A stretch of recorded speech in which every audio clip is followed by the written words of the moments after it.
अस्सलाम वालेकुम everyone, welcome back to my channel. तो मैंने आपसे कहा था ना कि अगला व्लॉग होगा इंडिया का। तो हम आ चुके हैं मुंबई अपने घर वापस। ऑलमोस्ट 1 वीक हो चुका है हमें आके, लेकिन जब से हम आए हैं यहाँ लगातार बारिश हो रही है। इतना हैवी रेनफॉल है इस वक्त मुंबई में कि कहीं बाहर जाना ही मुमकिन ही नहीं हो रहा था। फाइनली आज 15 अगस्त है। 15 अगस्त के दिन तो वैसे भी पूरा देश ही काफ़ी एक्टिव रहता है। एक अलग ही इंडिपेंडेंस डे सेलिब्रेशन चल रहा होता है हर जगह। और थोड़ा सा मौसम साफ़ था आज, तो हमने डिसाइड किया कि हम अपनी एक्सटेंडेड फैमिली से मिलने जाएंगे भिवंडी। वो सब लोग भिवंडी में रहते हैं, और जो लोग थोड़ा दूर रहते हैं तो हमने पहले ही उनको इन्फॉर्म कर दिया कि आप सब एक ही जगह आके इकट्ठे हो जाएं और फिर सब वहीं पे मुलाकात कर लेंगे, क्योंकि टाइम बहुत कम है। हम लोगों के जाने के भी दिन नज़दीक आ गए हैं और फिर सबसे अलग अलग जाकर मिलना इतनी बारिश में मुमकिन नहीं हो पा रहा था। तो हम सब एक ही जगह इकट्ठे होकर वक्त गुजारेंगे। तो बस हम जा रहे हैं भिवंडी। हमारी ज़्यादातर फैमिली वहीं पर है, तो सबके लिए मुंबई आना इतना पॉसिबल नहीं था, और ये वीकेंड भी था। तो मैंने सोचा कि क्यों ना हम इस बार चलते हैं, क्योंकि फवाज के कज़न्स की भी सबकी छुट्टियां हैं। तो एक लॉन्ग वीकेंड आ गया है, फ्राइडे सैटरडे। मेरा बहुत दिल था कि हम वहाँ कुछ दिन रुकें, लेकिन क्योंकि दानिश का वर्किंग है तो हम वहाँ स्टे नहीं कर सकते। हमको पूरा दिन स्पेंड करके वापस आना है, क्योंकि दानिश का वेकेशन ख़त्म हो चुके हैं। बच्चों की तो हैं, बट उनका वर्क फ्रॉम होम स्टार्ट हो गया है। तो ये हमने उबर बुक की और हम जा रहे हैं भिवंडी। और यमुना का एक आज बहुत स्पेशल डे है, लेकिन क्योंकि हम बर्थडे सेलिब्रेट नहीं करते इसलिए एज सच कोई सेलिब्रेशन नहीं है। बट कोइंसिडेंटली वेकेशन के टाइम पर ही बर्थडे भी आया और उसी दिन हॉलीडे भी हो गई। तो बस हम सब मिलेंगे, तो एक नॉर्मल सी गैदरिंग है। But I would not say that it is a birthday party. It's not a birthday party, एक गैदरिंग हो रही है। और हमने किसी को भी रिमाइंड नहीं कराया कि आज यमुना का बर्थडे है। तो देखते हैं किस किस को याद है, क्योंकि अगर बता दो तो फिर एक तरीके का वो सेलिब्रेशन हो जाता है, लोग गिफ्ट लेके आते, वो मैं नहीं चाहती थी। दुबई में होते हुए फवाज अपनी पैटर्नल फैमिली से कनेक्ट नहीं हो पाते हैं, तो मैं चाहती हूँ कि वो अपनी पैटर्नल फैमिली को भी जाने। हालांकि फवाज तो फिर भी जानते हैं, लेकिन यमुना के लिए सब नए लोग हैं। उनकी वैसे तो वो निदा से अक्सर मिलते रहते हैं। निदा उनकी फूफी हैं और वो ओमान में रहती है, तो उससे अक्सर मुलाकात हो जाती है। लेकिन बाकी जो चचा वगैरह हैं और दानिश के कज़न्स हैं, दानिश के चचा हैं फवाज के दादा, तो उन सब लोगों से मिलना फवाज का और यमुना का बहुत कम होता है। तो जब भी हम इंडिया आते हैं तो हम कोशिश करते हैं कि किसी न किसी बहाने की गैदरिंग हो, चाहे वो हमारे घर पर हो या रेस्टोरेंट में हो या ढाबे में हो। तो we found a dhaba so convenient, क्योंकि वहाँ ज़्यादा लोग एक साथ बैठकर एक साथ वक्त गुजार सकते हैं, खाना खा सकते हैं, और बच्चे भी एंजॉय करते हैं। ढाबे में काफ़ी ऐसी चीज़ें होती हैं जिसमें बच्चे इंगेज हो जाते हैं। तो we choose dhaba to go. तो हम आ चुके हैं कश्मीरा ढाबा। भिवंडी से कुछ आई थिंक 10 या 12 किलोमीटर्स ही दूर है, और बहुत सारे ढाबे हैं यहाँ। तो हम अक्सर इस ढाबे पे आते हैं, और खाना भी काफ़ी अच्छा होता है यहाँ का। तो चलें शुरू करते हैं, उस मकसद की तरफ जाते हैं जिस मकसद से मैंने ये व्लॉगिंग की है। हमारी ज़िंदगी में रिश्तेदारों की अहमियत क्या है? तो इस्लाम में आता है कि अगर रिश्तेदार होते कौन हैं, रिश्तेदार एक्चुअली आपकी एक्चुअल फैमिली से जो हटकर आपके जो रिश्ते हैं उन्हें रिश्तेदार कहा जाता है। फॉर एग्ज़ाम्पल, जो हमारे भाई बहन हैं वो हमारी इमीडिएट फैमिली है, लेकिन वो हमारे बच्चों के लिए रिलेटिव बन जाते हैं। जैसे वो खाला खालू या चचा चची या मामू मुमानी या फूफा फूफी, ये हमारे रिश्तेदार होते हैं। और इनको समझाने के लिए हमें बच्चों को इनसे कनेक्ट करना बहुत ज़रूरी है। तो रिश्तों की अहमियत ये है कि हमारे आप वसल्लम ने फरमाया है कि जब कभी आपकी ज़िंदगी में कोई परेशानी आए, तकलीफ़ आए, तो अपनी बहन बेटियों की दावत करें। तो बहन बेटियों में फूफियाँ भी आती हैं, आपकी बहनें आती हैं, आपके कज़न्स आते हैं। इनको बुलाने से आपकी परेशानी दूर होती है और घर में बरकतें आती हैं। तो इस हदीस से जो चीज़ साबित होती है वो यही है कि आप अपने रिश्तों से जुड़े रहें। अपने बच्चों को जो चीज़ हम दिखाएंगे, एज एन एग्ज़ाम्पल इलस्ट्रेट करेंगे, वो आगे जाके वही करेंगे। तो आज जब हम अपने बच्चों के सामने अपने रिलेटिव्स के साथ जो रिलेशन मेंटेन करते हैं, वो बच्चे फिर आपस में जब वो भाई बहन बड़े होते हैं तो वो चीज़ कंटिन्यू करते हैं। एक हदीस में ये भी आता है, हमारे नबी आप सल्लल्लाहु अलैहि वसल्लम ने फरमाया, जो अल्लाह और आखिरी दिन पर ईमान रखता है वो अपने रिश्तेदारों से ताल्लुक़ जोड़े। तो ऐसी कोई फैमिली नहीं है मुझे लगता है जिसके बीच में कुछ अनबन ना होती हो या कुछ मिसअंडरस्टैंडिंग्स ना होती हो, लेकिन हमारा ये फ़र्ज़ है कि हम अपने रिश्तेदारों से ला ताल्लुक़ ना हो। हमें ताल्लुक़ हमेशा बना के रखना है। हाँ, आप थोड़ा, अगर आप लोगों की अंडरस्टैंडिंग इतनी मैच नहीं होती है तो आप थोड़ा डिस्टेंस मेंटेन कर लें, मिलना जुलना थोड़ा कम कर दें, लेकिन ला ताल्लुक़ी ना करें। अपने रिश्तेदारों से हमेशा टच में रहें, अक्सर उनसे मुलाकात करते रहें और उनकी ज़रूरतों पर, उनकी परेशानियों पर उनके साथ खड़े हों, क्योंकि अल्लाह फरमाता है जो मेरे बंदों पर रहम करता है मैं उस पर रहम करता हूँ। तो हमें अपने दीन से जुड़कर रहना है, अपने रिश्तेदारों को, अपने अज़ीज़ों को हमेशा लेकर चलना है। अच्छे बुरे दिन हर किसी की ज़िंदगी में आते हैं। अल्लाह ताला कहता है कि अपने रिश्तों को कभी भी दौलत के तराजू में ना तौलें। अगर रिश्तेदार गरीब भी हैं तो भी बहुत अखलाक और बहुत खुलूस से मिलें। आज की दावत हमने अपनी पूरी एक्सटेंडेड फैमिली के लिए रखी थी। हम साल में 1 या 2 बार ही मिलते हैं, तो हम कोशिश करते हैं कि हम एक दिन एक साथ ज़रूर एक टेबल पर बैठकर खाना खाएं। तो ये हैं दानिश के अब्बू, ये घर के सबसे बड़े हैं, और फिर ये हैं दानिश के कज़िन ब्रदर्स। माशाल्लाह सबकी बहुत अच्छी बॉन्डिंग है आपस में। फिर दानिश के मामू और दानिश के बड़े भाई, और ये बाकी सब फवाद से कज़िन्स हैं, उनके बड़े अब्बा के बच्चे।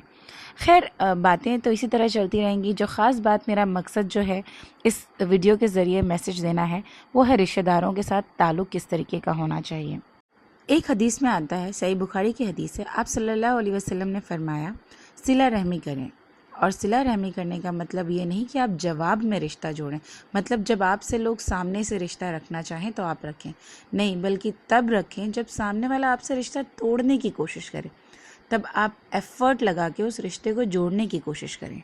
हमें अपने बच्चों को सिखाना चाहिए कि हमें इस तरीके का बनना है कि हमारे साथ लोग जुड़ने की कोशिश करें, और अगर हमसे कोई गलती हो जाए या कोई हमसे जुड़ना ना भी चाहे तो एटलीस्ट एक चांस ज़रूर दें, एक कोशिश ज़रूर करें रिश्ता जोड़ने की। इस तरीके की छोटी मोटी दावतों से कुछ किसी का नहीं बिगड़ता, बल्कि दिल जुड़ जाते हैं।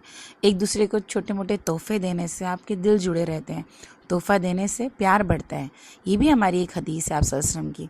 तो आप सुन्नत पर अमल करें, जितना हो सके अपने बच्चों को दीन से कनेक्ट करें, दीन से जोड़ें, क्योंकि आजकल का जो ज़माना है वो आजमाइश का ज़माना है, और इस ज़माने में अपने बच्चों को फितने से बचाएं, अपनी औलादों को सिखाएं कि किस तरह हम दीन के रास्ते पर चलते हुए नेक इंसान बने और एक एग्जाम्पलरी इंसान बनकर साबित हों। आपकी पढ़ाई लिखाई तो एक दुनियावी पढ़ाई लिखाई है, इससे आप दुनिया में कामयाब हो सकते हैं, लेकिन दीन की नॉलेज से आप आखिरत की कामयाबी की तरफ बढ़ें। हमें अपने बच्चों को ये बताना है कि जब हम किसी के साथ हुस्न सलूक करते हैं तो वो एक एक पल हमारा नेकी में लिखा जाता है, और वो नेकी हमारे जाने के बाद भी दुनिया में काउंट होती है, वो सवाबे जारिया होती है, क्योंकि हमारी एक नेकी से अगर हमने किसी का दिल जीत लिया, किसी मोमिन का दिल खुश कर दिया, तो अल्लाह हमारी इस नेकी को हमारे हिस्से में लिख देता है। सही बुखारी के एक और हदीस में आता है कि जो रिश्ता तोड़ता है वो जन्नत में नहीं जाएगा। तो आप कितने भी नेक अमलकार हों, आप बहुत ही ईमानदार हैं, बहुत हार्ड वर्किंग हैं, बहुत लॉयल हैं अपने काम को लेकर, लेकिन अगर आपके रिश्तेदार आपसे खुश नहीं हैं, आप रिश्तेदारों से लाताल्लुक़ रहते हैं, सिर्फ अपनी दुनिया में जी रहे हैं, अपने आप में हैं, तो आप जन्नत के हकदार नहीं हैं। तो इसका मतलब ये है कि हमें अपने रिश्तों को इस तरह रखना है कि हम नाराज़गी ही है लेकिन एफ़र्ट लगा के मनाने की कोशिश करें, माफ़ी मांग लें, आपकी गलती ना भी हो तो कोशिश करें कि हम उस चीज़ को ख़त्म करके, अगर कोई झुकना नहीं चाहता तो उस चीज़ को वहीं ख़त्म करके हम शुरू से शुरू करें और अपने रिश्तों को कायम रखें, क्योंकि जहाँ बात जन्नत की आती है तो फिर ईगो नहीं आता है। हमको अपने आखिरत के बारे में सोचना है कि आखिरत की कामयाबी क्या है। आखिरत की कामयाबी के लिए हमें अपने रिश्तेदारों के साथ जुड़कर चलना है। ये तिरमिज़ी की हदीस है कि आप सल्लल्लाहु अलैहि वसल्लम ने फरमाया, अपने रिज़्क़ की बरकत के लिए और उम्र दराज़ी के लिए अपने रिश्तेदारों के साथ हुस्न सलूक करें। तो आप अपने रिश्तेदारों से अच्छे ताल्लुक़ रखें तो आपकी उम्र में बरकत होती है, आपके रिज़्क़ में बरकत होती है। सही बुखारी की एक और हदीस आती है, आप सल्लल्लाहु अलैहि वसल्लम ने फरमाया कि रिश्ते का ताल्लुक़ अर्श से लटका होता है। रिश्ता कहता है या अल्लाह जो मुझे जोड़े तो उसे जोड़ और जो मुझे तोड़े तो उसे तोड़ दे। तो ये इतनी बड़ी बात कही गई है कि रिश्ते तोड़ने वाला कभी जन्नत में नहीं जाएगा और उसके ऊपर लानत बरसेगी। तो रिश्ता कोई भी हो, ख़ास करके भाई बहन का रिश्ता या माँ बाप का रिश्ता या आप अपने मामू चचा खाला, ये हर रिश्ते की कदर करें। इन रिश्तों को कोशिश करें कि आप दिल ना दुखाएं, इनसे लाताल्लुक़ ना हो। कुछ रिश्ते वाकई काफ़ी तकलीफ़ देते हैं। आप आगे बढ़ते हैं, आप वो कांच की तरह होते हैं। आपको वो चीज़, वो सुकून नहीं मिलता। उनसे ताल्लुक़ रखने पर आपको काफ़ी अज़ियत महसूस होती है। ऐसे रिश्तों के लिए हम सिर्फ़ ये कर सकते हैं कि हम उनसे हुस्न सलूकी करें और उनसे उतना मिक्स ना हो, उतना एक्सपेक्टेशंस ना रखें, थोड़ा सा डिस्टेंस मेंटेन करके रखें। इस तरीके से आप गुनाह से भी बचेंगे और अपने आप को हर्ट भी नहीं करेंगे। ये मेरे प्यारे मामू मामी, ये दानिश के मामू मामी हैं। ये इतना मोहब्बत करते हैं यमुना और फवाद से कि दादी की कमी महसूस नहीं होने देते, ना दादी की और ना नानी की। तो जब यमुना इनके साथ होती है मैं बिल्कुल बेफिक्र हो जाती हूँ। मैं अपने बच्चों को इनके पास छोड़कर बहुत बेफिक्री से घूमती हूँ। इसकी वजह ये भी है कि हमारे अपने रिश्ते इनके साथ बहुत मजबूत हैं। तो जब हम अपने रिश्ते दिल से निभाते हैं तो हमें रिटर्न में भी दिल से ही रिस्पॉन्स आता है। अल्लाह ताला कुरान शरीफ में सूरह निसा में फरमाते हैं, व अबुदुल्लाह वला तुश्रिकु बिही शैन वबिल वालिदैनी एहसाना वबिदिल क़ुरबा वल यतामा वल मिस्कीन, जिसका तर्जुमा है अल्लाह की इबादत करो और उसके साथ किसी को शरीक ना करो और वालिदैन के साथ एहसान करो और कराबतदारों यानी रिश्तेदारों, यतीमों और मिस्कीनों के साथ भी। तो अल्लाह ने अपने बंदों को हुक्म दिया है कि वो अपने रिश्तेदारों के साथ हुस्न सलूक करे, यानी बेहतरीन अखलाक के साथ पेश आए। सूरह अल रद में अल्लाह ताला फरमाता है, वल्लज़ीना यसिलूना मा अमरा अल्लाहु बिही अन युसला व यख्शाना रब्बहुम व यखफूना सुअल हिसाब, जिसका तर्जुमा है मोमिन वो है जो उस रिश्तेदारी को जोड़कर रखते हैं जिसे अल्लाह ने जोड़ने का हुक्म दिया है और अपने रब से डरते हैं और बुरे हिसाब से अल्लाह से खौफ रखते हैं। तो आज की दावत यहीं मुकम्मल होती है। अब वक्त आ चुका था एक दूसरे से सलाम करके घर जाने का। तो बस उसी तरह हम एक दूसरे से को दुआएं दे रहे थे, सलाम कर रहे थे, गले मिल रहे थे। फवाज बहुत अपसेट थे क्योंकि अब पता नहीं अगले साल कब मुलाकात होगी। एक दूसरे को दुआएं देकर हम निकल पड़े अपने अपने घर के लिए। तो हमने वापस ओला बुक की और देखें अचानक इतनी तेज़ बारिश होने लगी। भिवंडी में इतनी बारिश नहीं थी। जैसे ही हम मुंबई पहुंचते हैं इतना ज़्यादा बारिश थी कि हमारी कार के पूरे व्हील्स डूब चुके थे कार के अंदर। लेकिन हमसे 1 घंटे पहले मामू आगे निकल चुके थे तो वो हमें अपडेट दे रहे थे कि कौन से रास्ते से हमको आना चाहिए। खैर वो रात वाकई काफ़ी डेंजरस थी। इतने हैवी रेनफॉल में गाड़ी चलाना वाकई बहुत मुश्किल काम था, पर हमारा ड्राइवर बहुत ही समझदार था और उसने और मुंबई के रास्तों से काफ़ी वाकिफ़ था। तो वो अपने एक्सपीरियंस के हिसाब से हमको ऐसे रास्ते से लेकर आया जहाँ पर पानी कम हो और हम बहुत सेफली घर पहुँच गए। पर वो रात वाकई बहुत ही खौफनाक थी। पूरी मुंबई भीगी हुई थी, डूबी हुई थी पानी में। मैं चाह रही थी कि मैं मोबाइल निकाल कर बाहर वीडियो शूट करूं, but it was not easy. इस वक्त सुबह के 4 बज रहे हैं और बच्चे फुल नींद में हैं, दोनों सो चुके हैं और हम अल्लाह से बहुत दुआएं करें कि हम बस सही सलामत घर पहुंच जाएं। बारिश इतनी तेज़ थी कि बाहर कुछ भी नज़र नहीं आ रहा था और बाइक्स और 2 व्हीलर्स तो फ्लोट कर रही थी, इतनी बारिश थी। तो इस बारिश में मेरा ये पहला एक्सपीरियंस था मुंबई में इतनी ज़्यादा बारिश में घर के बाहर होना। और जब हम भिवंडी से निकले थे तो भिवंडी में ज़रा भी बारिश नहीं थी। अगर हमें वहीं से अंदाज़ा होता कि इतनी ज़्यादा बारिश है तो हम ज़रूर वहीं रुक जाते और एक रात गुजार कर फिर हम वापस मुंबई आते। लेकिन चलें कोई नहीं, अब हम आधे रास्ते तो आ ही चुके थे और हमको आगे की पूरी अपडेट अलीना और मामू कॉल कर दे रहे थे कि आगे का रास्ता कैसा और हमें कौन सा रूट सही पड़ेगा। सुबह के 4 बोलूँ या रात के 4 बोलूँ मुझे समझ नहीं आ रहा था, क्योंकि हमारी पूरी रात गुजर गई थी। इस बारिश की वजह से रुक के आने की वजह से काफ़ी वक्त ज़ाया हो गया था। बच्चे तो सो चुके थे लेकिन हमें फ़िक्र थी कि कहीं रास्ते में कोई परेशानी ना आ जाए, तो हम लोग तो बस अलर्ट थे। ये पुलिस स्टेशन है आई गेस, और इसको देखें इन्होंने 15 अगस्त की वजह से कितने अच्छे से डेकोर किया हुआ है। पिछले 10 दिनों से लगातार बारिश हो रही है मुंबई में और फिर आज तो सुबह से ही बारिश का मौसम था लेकिन बारिश नहीं हो रही थी, पर पिछले 5 घंटे से कंटिन्यू बारिश की वजह से मुंबई पूरी तरह से डूब चुकी थी। लेकिन अल्लाह ने हमें अल्हम्दुलिल्लाह, अल्लाह का हमने बहुत शुक्र अदा किया, सही सलामत हमें घर पहुंचा दिया। उम्मीद करती हूँ आपको मेरा ब्लॉग पसंद आया होगा।